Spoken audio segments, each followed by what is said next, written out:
ভাবুন তো, একদিন হঠাৎ করে পুরো পৃথিবী ডুবে যেতে শুরু করলো পানির নিচে। শহর, বিল্ডিং, মানুষ সবকিছুই ধ্বংসের মুখে। এই ভয়ঙ্কর দুর্যোগের মাঝখানে একজন মা শুধুমাত্র একটা জিনিসের জন্য লড়ছে, তার সন্তানকে বাঁচানো যান। কিন্তু প্রশ্ন হলো, এই বন্যা কি সত্যি, নাকি এর পেছনে লুকিয়ে আছে আর ভয়ঙ্কর কোনো রহস্য?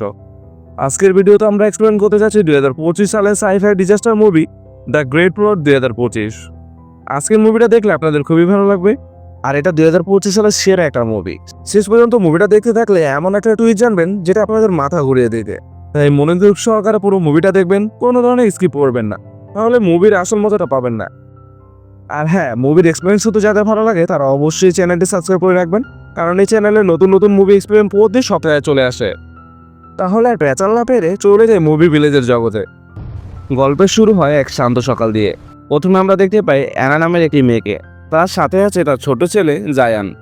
অ্যানা কাজ করে ডারউইন সেন্টারে, একজন ইমোশন ইঞ্জিনিয়ার ডেভেলপার ম্যানেজার হিসাবে। মানে মানুষের অনুভূতি বুঝে এমন কৃত্রিম বুদ্ধিমত্তা তৈরি করা যা মানুষের অনুভূতিতে কাজে লাগে।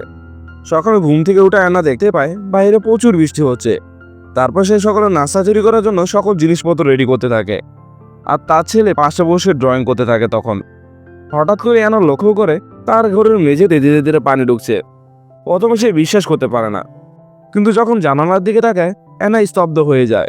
বাইরে প্রচণ্ড বৃষ্টি, আর চারিদিকে এমনভাবে পানিতে ডুবে গেছে যে বড় বড় বিল্ডিংয়ের তৃতীয় তলা পর্যন্ত পানি উঠে গেছে। এই দৃশ্য থেকে অ্যানা বুঝে যায় এটা সাধারণ কোনো বন্যা নয়, কিছু একটা ভয়ঙ্কর বন্যা ইতিমধ্যে শুরু হয়ে গেছে। অ্যানার মাথায় তখন হাজারটা চিন্তা, কিন্তু ঠিক সেই সময়ে ছোট জায়ান হাতে একটা সাঁতারের গগলস নিয়ে বায়না ধরে, মা আমি সাঁতার কাটতে চাই। যেখানে পুরো পৃথিবী ডুবে যাচ্ছে সেখানে একটা শিশু ভাবছে খেলাধুলার কথা। অ্যানা নিজেকে সামলাতে পারে না, সে জায়ানকে বকাঝকা করে, গগলসটা তার হাত থেকে কেড়ে নিয়ে নিজের কাছে রেখে দেয়। এরপর আর দেরি না করে দ্রুত প্রয়োজনীয় জিনিসপত্র গোছাতে শুরু করে। ঠিক তখনই অ্যানার কাছে একটা ফোন আসে। উপাস থেকে একজন বলে, আপনি যখনই বাইরে বেরিয়ে আসবেন তখনই আমরা আপনাকে বাঁচিয়ে নেব, তাই সঙ্গে কিছু আনার লাগবে না। এ কথাটা বলেছিল রেস্কিউ টিমের একজন সদস্য। এদিকে বকা খেয়ে মন খারাপ করে জায়ান আলমারির ভেতরে লুকিয়ে পড়ে। এরা ভয় পেয়েও ধৈর্য হারায় না, সে জায়ানকে আদর করে বোঝায়, তারপর তাকে পিঠে চাপিয়ে ঘর থেকে বেরিয়ে পড়ে। বাইরের পরিস্থিতি আরো ভয়ঙ্কর, পানির উচ্চতা প্রতি মুহূর্তেই বাড়ছে। কিছু মানুষকে দেখা যায় জলের ভিতরে নিস্তব্ধ মৃত অবস্থায় ভাসছে। চারিদিকে তখন আতঙ্ক ছড়িয়ে পড়েছে। সবাই সিঁড়ি দিয়ে উপরে ওঠার চেষ্টা করছে, কিন্তু ভিড় এতই বেশি যে অনেকেই উঠতে পারছে না। অ্যানা কোনোভাবে একতলা থেকে আরেকতলা পৌঁছায়। ঠিক তখনই পাশের বিল্ডিং থেকে তার নাম ধরে ডাকছে অ্যানা। লোকটা আর কেউই নয়, সে সিকিউরিটি টিমের লোক, তার নাম হলো হেজো। পাশের বিল্ডিং থেকে হেজো অ্যানার নাম ধরে ডাকছিল। ঠিক সেই সময় হঠাৎ করে জায়ান কোথাও যেন হারিয়ে যায়। এক মুহূর্তে অ্যানা ভয়ে অস্থির হয়ে পড়ে। সে পাগলের মতো চারিদিকে তাকিয়ে জায়ানকে খুঁজতে শুরু করে। এমন সময় অ্যানা সামনে তাকিয়ে থাকে, তাদের দিকে একটা বিশাল সমুদ্র ঢেউ ছুটে আসছে। এই দৃশ্য দেখে অ্যানা হঠাৎই ফ্ল্যাশব্যাকে চলে যায়। তার চোখের সামনে ভেসে ওঠে তার স্বামীর মৃত্যুর সেই মুহূর্ত, যেখানে ঠিক এমনই এক সুনামির মধ্যে তার স্বামী মারা গিয়েছিল। পরের মুহূর্তে বাস্তবে ফিরে আসে। ঢেউটা প্রচণ্ড জোরে বিল্ডিংয়ে আছড়ে পড়ে। অ্যানার আশেপাশের মানুষজন সবাই জলের স্রোতে ভেসে যায়। এই ফ্লোরটা এবার পুরোপুরি জলের নিচে চলে গেছে। অ্যানা শ্বাস আটকে পানির ভেতরে সাঁতার কাটতে থাকে। তার একটাই চিন্তা, জায়ানকে খুঁজে বের করা। ঠিক তখনই সেখানে পৌঁছে যায় সিকিউরিটি টিমের লোক হেজো। সে দ্রুত অ্যানা আর জায়ানকে ধরে নিরাপদে জায়গায় নিয়ে আসে। জায়ানকে জীবিত দেখে অ্যানা কান্নায় ভেঙে পড়ে। সে হেজোকে ধন্যবাদ জানায়, কারণ কিছুক্ষণ আগে অ্যানা ভেবেছিল তার সন্তান হয়তো মারা গেছে।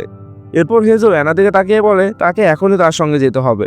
সে জানায় তাদের উদ্ধার করার জন্য একটা হেলিকপ্টার আসছে। হাঁটতে হাঁটতে হেজো অ্যানার কাছে একটা ভয়ঙ্কর খবর দেয়। 3 ঘন্টা আগে অ্যান্টার্কটিকার সমুদ্রে একটি উল্কাপিণ্ড আঘাত করেছে। এর ফলে সমুদ্র পানি হঠাৎ করে অনেক বেড়ে গেছে, বরফ গলতে শুরু করেছে, আর পৃথিবী ধীরে ধীরে ডুবে যাচ্ছে। হেজো স্পষ্ট করে বলে আজই হয়তো পৃথিবীর শেষ দিন। এ কথা শুনে অ্যানা পুরোপুরি ঘাবড়ে যায়, কিন্তু হেজো সঙ্গে সঙ্গেই বলে অ্যানা যে কাজটা করে সেটা কোনো সাধারণ কাজ নয়। মানুষের ভবিষ্যৎ তৈরি করার কাজ শুধু অ্যানা তার বসই করতে পারত। কিন্তু এই দুর্ঘটনা অ্যানার বস আর তার সন্তান নিখোঁজ। এখন অ্যানা একমাত্রই ভরসা। অ্যানা আসলে কাজ করেছিল এআই এর ভেতরে, ইমোশন ইঞ্জিন তৈরির উপর, যাতে কৃত্রিম বুদ্ধিমত্তার মধ্যেও মানুষের মতো চিন্তা, আবেগ, কষ্ট আর অনুভূতি থাকে। এই কারণে অ্যানার জন্য হেলিকপ্টার পাঠানো হয়েছে। পৃথিবী ধ্বংস হয়ে গেল, এই এআইয়ের মাধ্যমে মানুষের মতো স্বভাব নিয়ে নতুন প্রজন্ম তৈরি করা যাবে। হেতু জানায় ল্যাবরেটরিতে মানুষের মতো শরীর আগেই তৈরি করা হয়েছে, এখন শুধু দরকার মানুষের মতো ফিলিংস। তারা তৈরি করতে চায় কৃত্রিম মানুষ। এসব কথা শুনে অ্যানা আরো ভয় পেয়ে যায়। সে কোনো উত্তর দেয় না, এরই মধ্যে পরিস্থিতি আরো খারাপ হতে থাকে। বিভিন্ন ঘরে আগুন ধরে যায়, বিস্ফোরণ শুরু হয় চারিদিকে। চারিদিকে রাস্তা তখন বন্ধ হয়ে যায়। হেজো তখন সিলিং ধরে উপরে তলায় উঠে যায় এবং অ্যানাকে বলে জায়ানকে তার কাছে দিতে, কিন্তু জায়ান উপরে যেতে চায় না। তখন হেজো জায়ানকে টান দিতেই অ্যানা নিচে পানিতে পড়ে যায়। পানিতে পড়ে যাওয়ার সাথে সাথে অ্যানা সাঁতার কাটতে কাটতে বিল্ডিং এর ভেতরের দিকে চলে আসে। অ্যানা যখন বিল্ডিং এর ভেতর দিয়ে এগোচ্ছিল, ঠিক তখনই সে লিফটের ভেতর থেকে একটা ছোট বাচ্চা কান্না শুনতে পায়। মেয়েটার নাম ছিল জিসু। অ্যানা সাহায্যের জন্য চারপাশে তাকায়। এই সময় সে দেখে দুজন ছেলে এই ভয়ঙ্কর পরিস্থিতির সুযোগ নিয়ে মানুষের ফেলে যাওয়া জিনিসপত্র চুরি করছে। তারা আসলে সেখানে চুরি করতে এসেছে। অ্যানা ওদের দিকে নজর না দিয়ে জিসুকে বাঁচানোর চেষ্টা করে, কিন্তু ঠিক তখনই হঠাৎ করে আরেকটা বিশাল সমুদ্রের ঢেউ এসে সবকিছু আবার ডুবিয়ে দেয়। এই ঢেউয়ের মধ্যে অ্যানা জিসুকে আর বাঁচাতে পারে না। এরপর সে উপরে তলা থেকে হেজোর ডাক শুনে ছুটে যায়। সেখানে গিয়ে দেখে জায়ান ভয়ঙ্করভাবে কাঁপছে। অ্যানা দ্রুত ওষুধ খোঁজার চেষ্টা করে, কিন্তু হেজো বিরক্ত হয়ে বলে সময় নষ্ট হচ্ছে। সে অ্যানার দিকে তাকিয়ে বলে, তুমি তো একে আবার নতুন করে বানাতে পারবে, তাই তোমার সন্তানকে ছেড়ে দাও, আমার সঙ্গে চলো। এই কথা শুনে হেজোর উপর ভীষণ রেগে যায়। সে হেজোকে ছেড়ে একজন অজানা বয়স্ক লোকের ঘরে ঢুকে ওষুধ খোঁজে। তারপর তাড়াতাড়ি জায়ানকে ওষুধ খাইয়ে দেয়। কিছুক্ষণের মধ্যে জায়ানের জ্ঞান ফিরে আসে। এরপর দৃশ্য পাল্টে যায়। অতীতের একটা ঘটনা দেখানো হয়। অ্যানাকে দেখা যায় ডারউইন সেন্টারে দাঁড়িয়ে বলতে তার স্বামী মারা গেছে, আর জায়ান ছিল তার গবেষণায় একটা অংশ। সে বলে সে আর জায়ানের মা হওয়ার যোগ্য নয়, তাই জায়ানকে ডারউইন সেন্টারে ফিরিয়ে দিতে চায়। এইখানে প্রথমবার জানা যায় জায়ান কোনো সাধারণ মানুষ নয়, সে আসলে এক ধরনের এআই, আর্টিফিশিয়াল ইন্টেলিজেন্ট।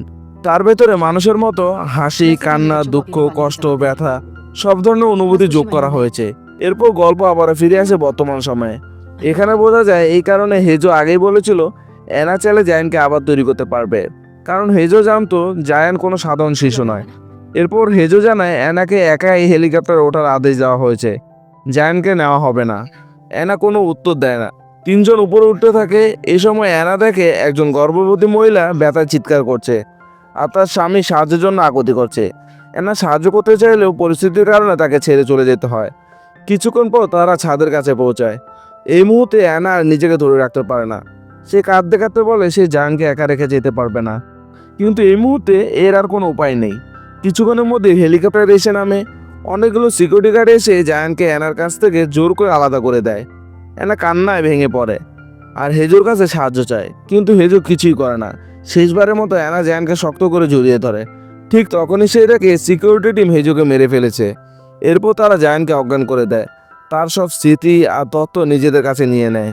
এরপর দেখা যায় পৃথিবী পুরোপুরি ধ্বংস হওয়ার আগেই জায়ানের সব তথ্য অ্যানা ও কয়েকজন বিজ্ঞানীকে মহাকাশে পাঠিয়ে দেওয়া হয়। সেখানে জানা যায় মানবজাতিকে টিকিয়ে রাখার জন্য ল্যাবরেটরিতে একজন মায়ের শরীর আর একটা শিশুর শরীর তৈরি করতে হবে। শিশুর শরীর আগেই তৈরি করা হয়ে গেছে, কিন্তু মায়ের শরীরটা এখনও তৈরি করা বাকি। অ্যানা বলে একটা বিশেষ পরিকল্পনায় মাকে সাবজেক্ট বানানো হবে। তার সন্তানকে ইচ্ছাকৃতভাবে তার থেকে আলাদা করে দেওয়া হবে। মায়ের একমাত্র কাজ হবে নিজের সন্তানকে খুঁজে বের করা। এই খোঁজার সময় মায়ের ভেতরে যে অনুভূতিগুলো জন্ম নেবে, ভয়, কষ্ট, ভালোবাসা, আশ্রয়, এই ইমোশনগুলোই তাদের আসল লক্ষ্য। কারণ তারা চায় একটা এআইয়ের ভেতরে মানুষের মতো ইমোশন তৈরি করতে। ঠিক তখনই হঠাৎ করে দেখা যায় একটা বিশাল তারার অসংখ্য ভাঙা টুকরো রকেটের দিকে ছুটে আসছে। এই জায়গায় সিনটা হঠাৎই শেষ হয়ে যায়। দৃশ্যটা পাল্টায়। অ্যানাকে দেখা যায় সে নিজের ঘরে বিশ্রাম করছে। মুভির একদম শুরুতে যে দৃশ্যটা দেখানো হয়েছিল ঠিক একই দৃশ্য আবারও দেখানো হয়। একইভাবে হঠাৎ করে অ্যানা ঘুম থেকে উঠে দেখে তার বাড়ির চারপাশে আবারও জলে ভরে গেছে। মানে শুরুতে যা ঘটেছিল ঠিক সেটাই অ্যানার জীবনে আবারও রিপিট হচ্ছে। অ্যানার মাথায় প্রশ্ন, এই সব কিছু আবার কেন ঘটছে? ঠিক তখনই আবার হেজোর ফোন আসে। হেজো বলে, আমি ডারউইন সেন্টার থেকে বলছি, তোমাকে বাঁচাতে এসেছি, আর আজকেই জায়ানকে সেন্টারে নিয়ে যাওয়া হবে। অন্যদিকে জায়ান বারবার বলতে থাকে সে একটা স্বপ্ন দেখেছিল। সে বলে স্বপ্নে যা দেখেছে সেটার একটা ছবি এঁকে মায়ের ফোনে পাঠিয়েছে। সে অনুরোধ করে, প্লিজ মা, ছবিটা দেখো। কিন্তু এই ভয়ঙ্কর পরিস্থিতিতে অ্যানা জায়ানের কথায় পাত্তাই দেয় না। এই সময় অ্যানার মনে পড়ে যায় একসময় সে নিজেই ডারউইন সেন্টারে গিয়ে জায়ানকে ফিরিয়ে দিতে চেয়েছিল। সেই দিন সেন্টার তাকে 3 মাস সময় চেয়েছিল। অ্যানা জায়ানকে আবারও আলমারির ভেতরে লুকিয়ে থাকতে দেখে। জায়ান কষ্ট পেয়েছিল কারণ অ্যানা তার পাঠানো ছবিগুলো দেখেনি। অ্যানা বুঝতে পারছে না আসলে কি হচ্ছে।